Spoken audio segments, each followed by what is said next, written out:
शिवसेना विभाग क्रमांक 2 के विभाग प्रमुख लाल सिंह राजपुरोहित के माध्यम से 32 बसों को चारकोप से कोकण के लिए शिवसेना नेता सिद्धेश कदम ने झंडा दिखाकर रवाना किया।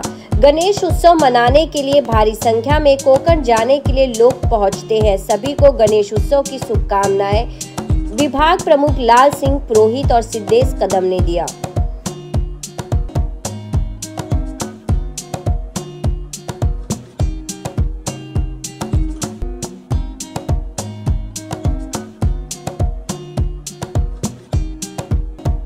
दादा काय सांगेल, किती बसेस सोडण्यात आलेले आहे आणि काय शुभेच्छा देणार? सर्वप्रथम मी कोकणात जाणाऱ्या सगळ्या चाकरमान्यांना गणपतीच्या खूप खूप शुभेच्छा देतो। आणि आपण पाहताय की हे पहिलं वर्ष नाही तर वर्षानुवर्ष शिंदे साहेबांच्या मार्फत, शिवसेना पक्षाच्या मार्फत आपण कोकणात नाही तर पूर्ण महाराष्ट्रामध्ये जे गणेश भक्त त्यांच्या गावी जातात गणेश उत्सव साजरा करण्यासाठी, त्यांच्यासाठी ही मोफत बस सुविधा या ठिकाणी घेण्यात आलेली आहे। आज या ठिकाणी मी पूर्ण उत्तर मुंबईमध्ये, पूर्ण उपनगरामध्ये सगळीकडे जाऊन आलो, सगळ्या चाकरमान्यांना शुभेच्छा देऊन आलो। आणि आता मी इथे विभाग क्रमांक 2 मध्ये लालसिंग राजपुरोहित चारकोपमध्ये या ठिकाणी मला वाटतं एकूण 32च्या वरती बसेस फक्त कोकणामध्ये या एका विधानसभेतून गेलेल्या आहेत। तर पूर्ण मुंबईमध्ये आपण 100% 500च्या जास्त बसेस, 700 बसेस मुंबईमधून गेलेल्या आहेत आणि पूर्ण महाराष्ट्रामध्ये तर हजारोच्या संख्येने बसेस गेलेल्या आहेत। आणि अशी सेवा आमच्या हाती आणि शिंदे साहेबांच्या पुढाकारांनी ह्या कोकणवासींसाठी घरात राहू अशी मी देवापुढे प्रार्थना करतो। तुम्ही लोकांना गणेश उत्सवासाठी घरी पाठवतात आणि जे विरोधी आहेत ते टीका करतायत तुमच्यावर, काय सांगेल? मला वाटतं या सणाच्या दिवसामध्ये सुद्धा विरोधकांनी बाप्पा त्यांना सद्बुद्धी देवे एवढंच मी सांगेन, बाकी काय नाही। क्या कहेंगे, कितनी बसेस आज छोड़ी गई है और क्या शुभकामनाएं देंगे लोगों को? मराठीमध्ये बोलतोय। अरे असं आहे की आम्ही 32 बस सोडली आहे इथून, एका विभागातून, आमच्या विभागातून।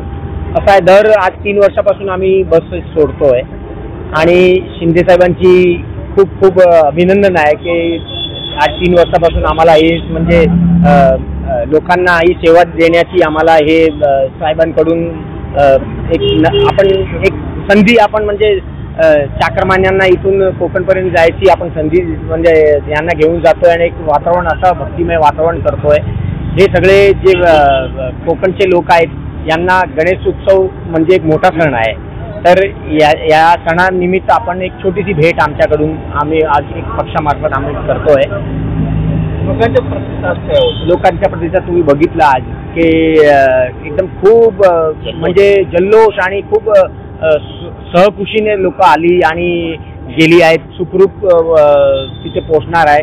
आणि मी तुम्हाला सांगतोय की लाडकी बहीण याच्यामध्ये खूप काही बघितलं तुम्ही, लाडकी बहीण खूप होती आणि त्यांनी सांगितलं असं की आमची अशी इच्छा आहे की साहेब मुख्यमंत्री झाले पाहिजे परत। म्हणजे असे कित्येक लाडकी बहिणी आज असा त्यांचा तो होता की साहेब परत मुख्यमंत्री झाले पाहिजे। आणि मी तुम्हाला सांगतोय की साहेबांचा जो काम आहे, कामाची पद्धत आहे ते सर्वांना आवडत आहे। खास करून आता विपक्ष सांगतोय की एक मुद्दा चाललाय आता, वोट चोरी, वोट असा चोरी होतो। आपण जे काम करतो ना तर लोक आपल्याकडे येतात आणि याच्यातूनच नवीन वोटर्स निर्माण होतात आणि ते आपल्याकडे येतात। हे आज जे आम्हाला एवढं मत मिळाले आहे हे सगळे मत हे याच्यातून म्हणजे लाडकी बहीण योजना असो किंवा वैद्यकीय मदत कक्ष असो किंवा अशी जे आपण सेवा देतोय गणेशोत्सव, हे सगळे बघून लोक आमच्याकडे येतात आणि आम्हाला मत देतात।